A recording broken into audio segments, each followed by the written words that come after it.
Yes? Well, we think so. Oh my, so much drama, so much.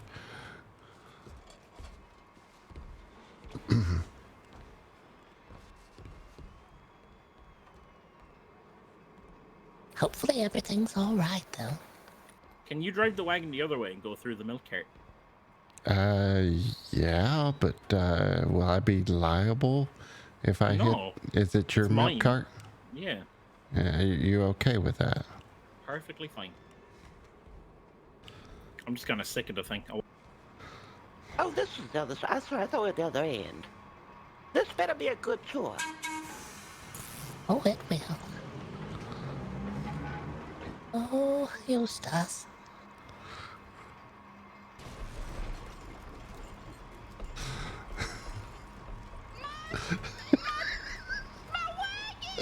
Eustace, someone's screaming. Oh, that's her wagon. Her wagon. But Chuck told me it was his. That was my wagon. No, Chuck, you told me that was yours. You was hoping to get it off this. No, I didn't. No, I didn't. No, I didn't. You was needing help getting it off the track. It was stuck. Oh. Oh, I'm scared already. All right. Now that we're moving, I'm gonna attempt to draw some spirits, if that's all right with everyone. Do you need like some paper to draw them? Should we chant? No, I'll do the chanting. I've got something to say. You'll say it, Queen. Oh, it always gets very cold for me when they Listen, arrive. you leave your box of shit in the wagon. Alright.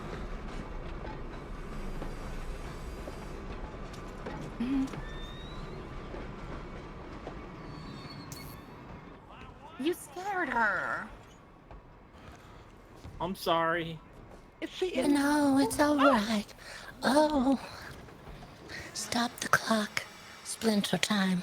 Wind things back with this rhyme, and I can watch, and ear can hear.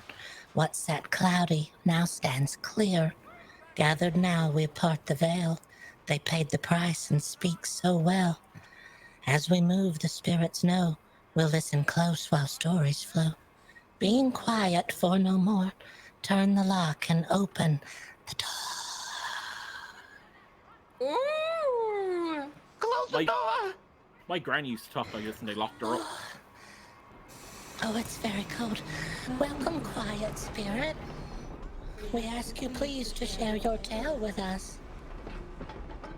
A carriage lumbered through the thick fog over the rain-slipped cobblestones. On the door, though you could not have seen it, was painted a word. This spirit was walking along the sidewalk when they heard the squealing of carriage wheels. Not unusual in a dusty city like this. As the wheels came closer, the spirit started to hear, or rather, not hear something. There were no hoofbeats clacking in time with the carriage. The spirit looked over their shoulder, but could see only thickened fog. They quickened pace and looked to turn at the next street. The wheels quickened as well, however, sounding now as if they were racing by. The spirit turned and watched the vaporous fog part, just like curtains, and it revealed an enormous carriage. The horse tack and reins were all there. They watched as the horses' body straps breathed in and out, bouncing, but there were no horses in them. Heavy breath emanated from vacant nostrils and pushed the fog ahead. It was then this spirit was crushed by the carriage wheels. As their body was flung back against the building, they saw the word Edmund painted in gold gilt lettering on the coach door. This spirit leaves us now, but they leave us with their final words. Beware of the horseless Edmund. Oh my. Yes. I do have another spirit who would also like to share their tale if you would like to. Yeah, let them share their If tale. it's me, Ma. Close the door. No. Is it lucky? Listen. Close the door. Are you Who is able to it? kick the post into the head? I'm checking with everyone. Oh, No, it's not. It's not anyone mentioned so far. wait, I have Is a it question. Irma? If it's Irma, please, not Irma. We I have a check. question. Yes. You think I could clock into the tram? Well, are you working the track? You could work the other end. There's little controls down there and everything. Yeah, I mean, I'm working it, but I'm not working Yeah. it. Yeah. You know. Yeah, I Skit know. was on Don't earlier. ruin the Sorry. ambiance. Ooh. Oh, it's gotten cold again. I can't get warm when it's like this. It was a beautiful sunny summer day, the kind you hope for when going for a picnic aboard a rowboat, when suddenly a cloud appeared. Looking up for rain, the spirit realized they were under a giant dark cloud. But this was not a cloud of vapor. It was a traveling bee colony. Having a terrifying fear of bees since a childhood incident, this spirit had hoped the bees would continue onward, dropping lower and lower. It became apparent the bees were going to land as a colony in the rowboat. They stood up, oar in hand, looking to smack the bees, forgetting they were in a rowboat as one does when bees descend. They lunged. The boat shifted underfoot and they fell hard with a head smack on the side of the boat. Just before they rolled unconscious face down into the water, the bees landed on the back of the body as it drifted and swirled through the waterways of Saint Denis, looking to others like a bee-coated log as their life flowed away. Oh my goodness. Oh my God, the bees! Bees. Not the bees. That's horrible. It is. Why didn't you just eat the bees? Oh, You can't eat a bee, dumbass. Yeah. Tell that to me. Well, didn't you notice the bees have been disappearing? I know. You know, I've never run into a bee. You think they're all gone? It could be that they could have followed the body out of town, however. Do you have any more spirits? I do. I have another one lined up if we would like to hear. Oh, they're in Yes, line. They're yes. ready. No, Spirit, it can't be. All right, I'll let them know. This spirit brings us an unbelievable but true tale. This spirit became lost in darkness. They were not lost outside, however. They were strangely lost inside. It was a seemingly normal apartment in town, except for one very unusual spot within the apartment. Was it The very? spirit. Oh, sorry. What's that? What did you see? No, sorry. Go on. Don't interrupt the story ever again, Chuck! The spirit was a very organized person in life, and they prided themselves on their tidiness.